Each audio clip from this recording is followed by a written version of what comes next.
What a fantastic way for the Premier League to return. Game week 1 of this Premier League season was an absolutely fantastic one. So many goals, so many exciting games, so many teams playing in certain ways that we didn't expect. You know, there was just a lot of things to talk about. That is why I've made this video, a game week 1 reaction. We're going to go through all the games and talk about the key points, my thoughts about most of the games. I managed to see most of them. There was a few that I only got to see the highlights of, but this week was an interesting one because I was watching basically every single game that I had the chance to watch.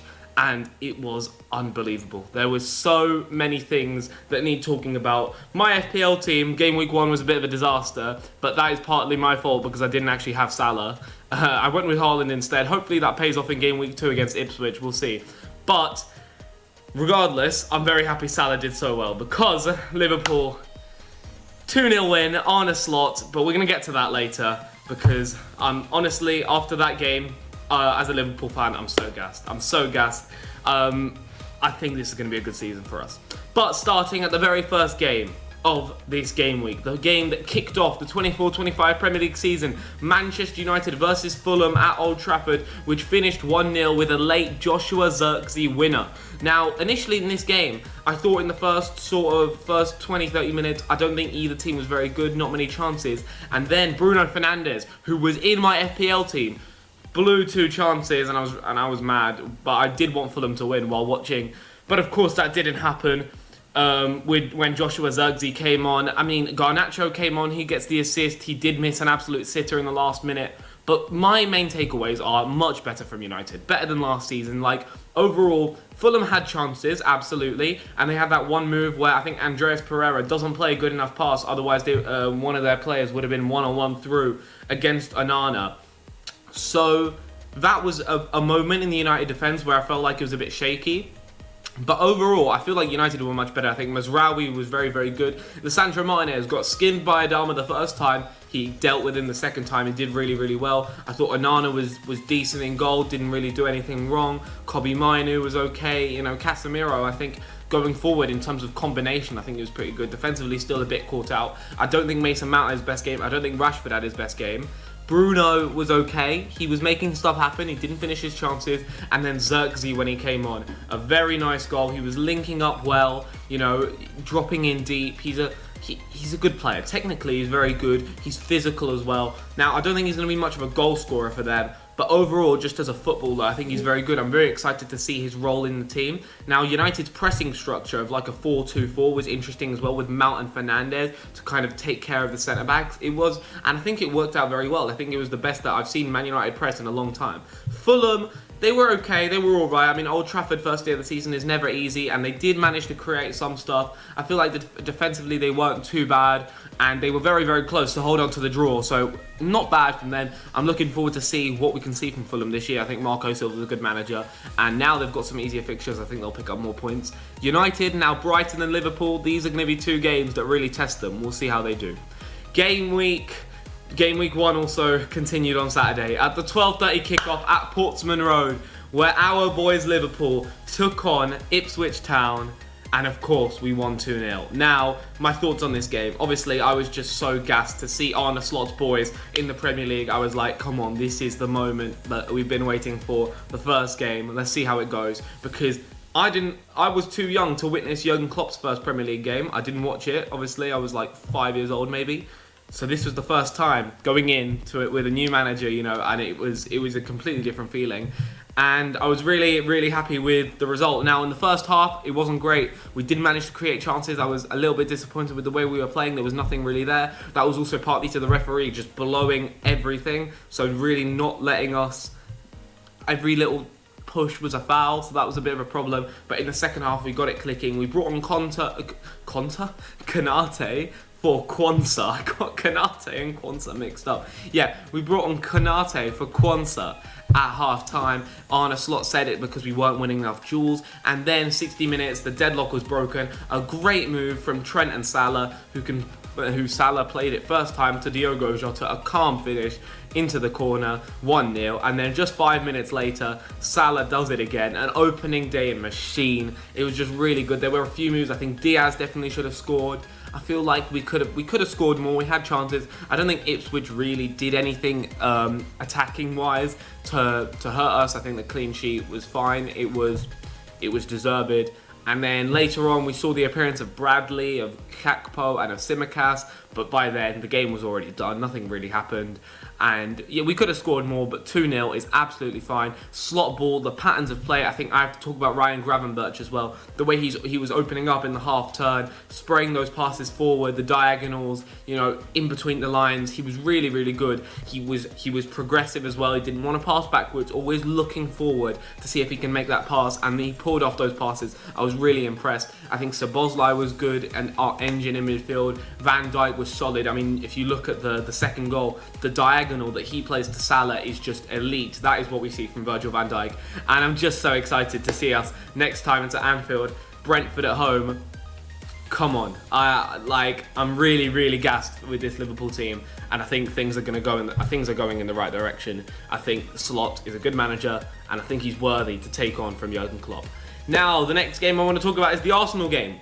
2-0 to Wolves, and I have to say it was cruise control. It was dominant Arsenal. I think Wolves were good. I think they had a few chances. David Raya pulled off a great save to stop Strand Larsen from scoring that header. It was really good. And they had a few chances going forward. I think Bellegarde had the free kick. The Wolves were not bad. I think Wolves under Gary O'Neill, I think this is the team that they've become. I think they were pretty decent attacking wise. And defensively, it wasn't too bad. But the first goal, Kai Havertz, great header. I think Jose Sarr maybe could have done better. Great cross from Saka. And then the second goal, man. Saka, just brilliant. Absolutely brilliant footballer. And he did it again against Wolves. I think he was very, very good. And Arsenal were they were in cruise control. They knew what they were doing. They looked very good overall. I think in the midfield, it was good. Rice, Partey, Odegaard, it was good. Martinelli maybe needed to see more, right? Didn't really get many touches of the football, but he did all right, I thought. And I think it's just going to be more and more going forward of what we're going to see from this Arsenal team. And what we saw against Wolves from Arsenal was very solid. If they can keep that going, they're going to find themselves in another title race. I thought we were going to see Calafiori's debut. He didn't manage to get on the pitch. But we saw Timber, and from the minutes that I saw from Timber, I think it was pretty solid. Now, the next game that I'm going to get onto is Brighton versus Everton, because this game, loads of talking points. Loads of talking points, because I put Everton 13th in my Premier League predictions. I expected them to be half decent. That didn't happen. They were very poor. 3-0 to Brighton at home is a disaster. Now, Brighton, people didn't know what to expect. I had them 10th in my predictions. Under Hertzler, it's going to be an attacking team. It's going to be an attacking setup. They went up with a front four of Welbeck, Mitoma, Joao Pedro, and Yankuba Minta. Later on, after Minta came off injured, it was Adingra, who I thought did really well. He got himself a goal as well. Mats Vifa was very good at the base of midfield alongside James Milner, which was another crazy storyline that he's still out there playing for them. And I think that Brighton were really good. I feel like there's so much energy, there's so much pace in that front four of Brighton, so much creativity, so much just flair and just one-on-one dribblers like you've never seen before. Minter, Mitoma, Adingra, these are fantastic players. And then Danny Welbeck, I thought he had a great game. Everton, on the other hand, looked sloppy. Looked so sloppy. Defensively, so poor. Attackingly, didn't really create chances. Then, obviously, Ashley Young got himself sent off, and it just went even more downhill. It could have been 4-0. The last goal was ruled out for offside, I believe. But then, it's just really not good from Everton, and I feel like they're going to need to pick themselves up. 3-0 at home is not very Dyche football, so I want to see what they do against Spurs, who we're going to get onto later on, and they didn't look great either. Now, we're going to talk about the Newcastle game, and there's, once again, loads of talking points. This is why Game Week 1 was so good. Loads of talking points. Number one, Fabian Schär. I'm sorry, that was one of the most stupid things I've ever seen. There was just no reason, right? Brereton Diaz pushes him over, and then he just gets up, retaliates, headbutts him. It's a red card. In the way, if you watch football, you know that's probably a red card. There's an argument that you could have sent off Brereton Diaz as well, just for the push, right? But overall, just really silly from Fabian Schär to retaliate like that. And he had his team fighting an uphill battle for 60 minutes. Thankfully, for Newcastle, they did really, really well to manage to win the game. It was a mistake at the back from McCarthy in goal for Southampton, gives the ball away. Isak lays it off. Joe Linton scores. And then from that point on, they were just defending for their lives, Newcastle. And Southampton had a lot of chances. But they didn't manage to score. They didn't break the deadlock. And with Newcastle having just that one shot on target through Joe Linton, it was the winner, and they beat Southampton, who really should have capitalised. 60 minutes, a man up, with the amount of chances they created. If they're going to regret this, because I don't think that they were that great. But the fact that they got to play 60 minutes up a man was very handy for them, but they just couldn't manage to score, couldn't manage to break the deadlock, and that is going to be sad for them because they could have got points at St James's Park, but Newcastle took all three. Nottingham Forest versus Bournemouth. Now, this was one of the more boring games, not really a classic. And Chris Wood scores early on, a rebound once Ryan Yates hits it, comes out, Chris Wood just gets an easy finish, whatever. And then it looked like, Forest and Bournemouth, it was very even, right? It was very even. I feel like there wasn't a clear team that was better. I feel like later on, Bournemouth grew into the game, and obviously they got their equaliser through Semenyo. A draw was probably a fair result in this game, to be honest. I feel like both teams were equally average. I feel like it wasn't the most exciting game to watch. Two very lucky. The Semenyo goal, the way that the Forest don't manage to clear it, I think it's Harry Toffolo at the back. It wasn't great from them. Falls to Semenyo, who gets the finish, and it's 1-1. And I feel like Nottingham Forest should be very gutted with a draw here, because obviously they were leading all the way up until the 86th minute.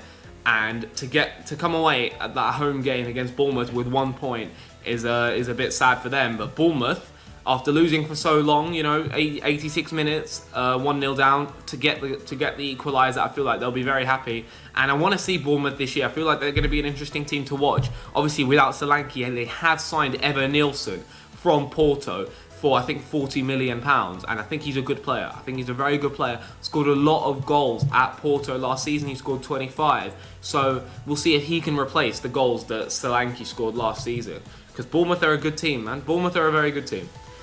West Ham versus Aston Villa. This was a great game. A great game. Aston Villa versus West Ham.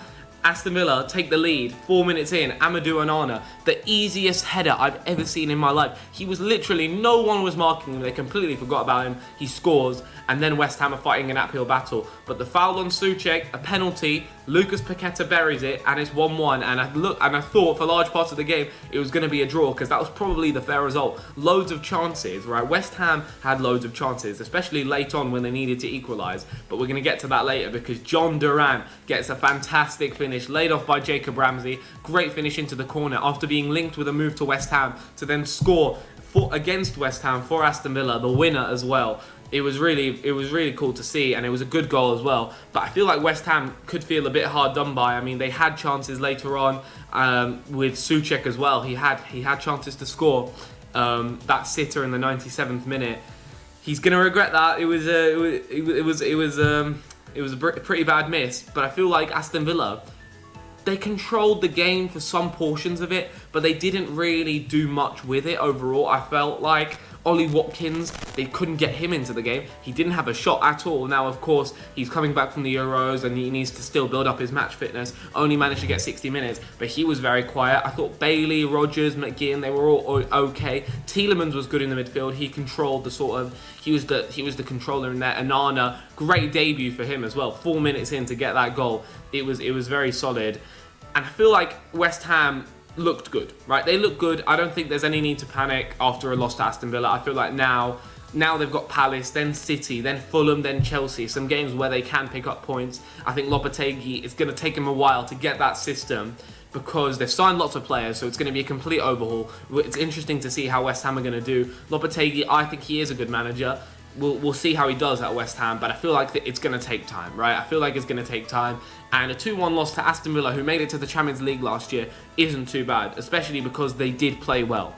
Now moving on to Sunday's games, Crystal Palace versus Brentford, and this is a game that really annoyed me because I should have had points for Eze's free kick on fantasy. The ref ruled it out, and then he wrongfully ruled it out, as we found out later on. But Brentford, I think, were pretty good. I think Mbomo and Wissa up front, without Tony, who looks like he is going to leave, Mbomo and Wissa up front did very, very well. They did damage. The first goal was a great finish from Mbomo. Then the own goal, Ethan Pinnock, very unlucky, but Palace, I feel like they deserved a goal, and they did get it. But later on, a fairly lucky goal, but Wissa gets it. It's 2-1. And at the G-Tech Stadium, the home team Brentford, who I had had 17th in my predictions, managed to beat Oliver Glasner's Crystal Palace. Now, another thing was Mateta getting subbed at half-time. Now, also, he's coming from the Olympics, so similar to Watkins there. It's going to take Palace a while to gel again without Elise. Let's see how Daichi Kamada's going to do. I thought Daniel Munoz was very good. He gets basically the assist for the own goal. But other than that, not much to say on that game. I don't think he was that great.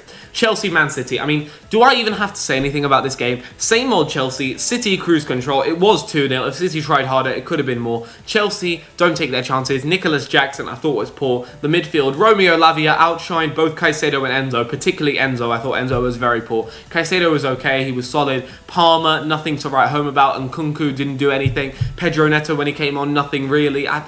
There's just not many positives for Chelsea. Like, I don't think they were that bad, but I just don't think there was anything in there. Like, Romeo Lavia was the standout player for them, but I feel like if City like were in first gear, City didn't get out of second gear. I thought Haaland looked sharp. I thought Bernardo Silva was good. Savinho on his Premier League debut, I thought he tore up Cucurella a few times. Kovacic, in my opinion, was man of the match. He scored a great goal. Robert Sanchez definitely should have saved it, though. I mean, City are too good, and then they brought on Foden as well, who I thought was decent in the second half. He also needs to build up his match fitness, played a lot of minutes at the Euros, but Chelsea are just under Maresca. It's going to take time if it is going to work out. I don't think it's going to work out for Chelsea. I feel like this game really showed that there are so many problems out there, but I feel like Enzo Fernandez, they gave him the captaincy as well. I just think he is a big problem for that team because he just didn't do anything, and also Kovacic dribbles past him on the way to the goal basically, and Chelsea sold Kovacic to City,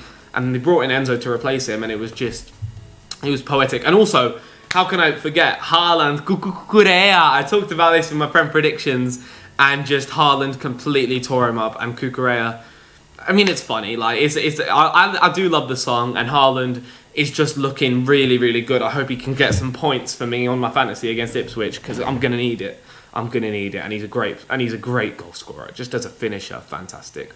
Moving on to the final game. Spurs versus Leicester at the King Power Stadium.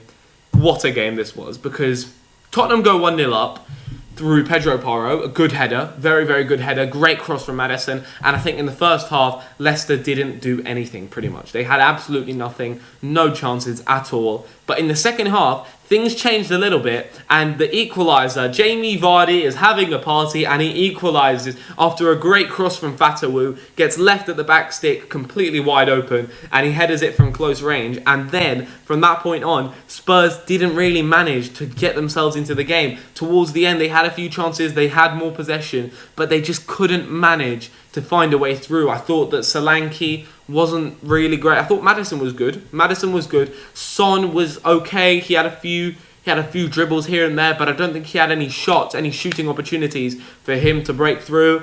I thought that the defence was okay, but the defending for the Vardy goal was really poor.